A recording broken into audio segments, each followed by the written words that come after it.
بادشاہ وقت نے اپنے وزیر سے پوچھا، یہ میرے نوکر مجھ سے زیادہ خوش کیسے رہتے ہیں جبکہ ان کے پاس کچھ نہیں اور میرے پاس کسی چیز کی کمی نہیں؟ وزیر نے کہا، بادشاہ سلامت، اپنے کسی خادم پر قانون نمبر 99 کا استعمال کر کے دیکھیے۔ بادشاہ نے وزیر سے پوچھا، اچھا یہ قانون نمبر 99 کیا ہوتا ہے؟ اس نے کہا، بادشاہ سلامت، ایک سراہی میں درہم ڈال کر سراہی پر لکھیے 99، اس میں تمہارے لیے 100 درہم ہدیہ ہے۔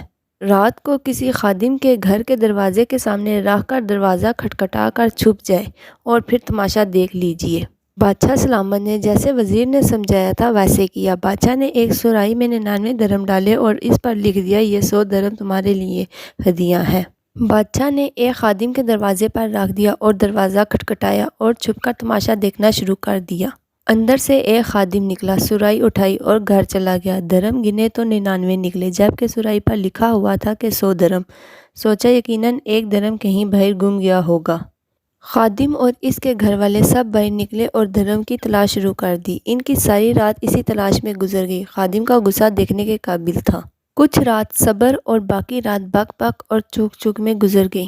خادم نے اپنے بیوی بچوں کو سست بھی کہا کیونکہ وہ درہم کی تلاش میں ناکام رہے تھے۔ دوسرے دن یہ ملازم کام کرنے گیا تو اس کی شکل پر افسردگی تھی۔ بادشاہ سمجھ گیا کہ 99 کا قانون کیا ہوا کرتا ہے۔ لوگ ان 99 نعمتوں کو بھول جاتے ہیں جو اللہ تبارک تعالیٰ نے انہیں عطا فرمائی ہوتی ہیں اور ساری زندگی اس ایک نعمت کے حصول میں سرگرداں رہا کرتے گزار دیتے ہیں جو انہیں ملی نہیں ہوتی۔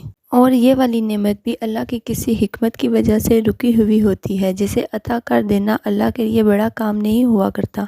میرے عزیز لوگ، اپنی ایک نعمت کے لیے سرگرداں رہ کر اپنے پاس سے موجود 99 نعمتوں کی لذتوں سے محروم ہوتے ہیں۔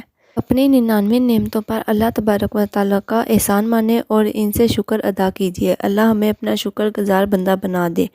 اللہ ہم سب کو سمجھنے اور نیک عمال کرنے کی توفیق عطا فرمائے۔ آمین یا رب العالمین۔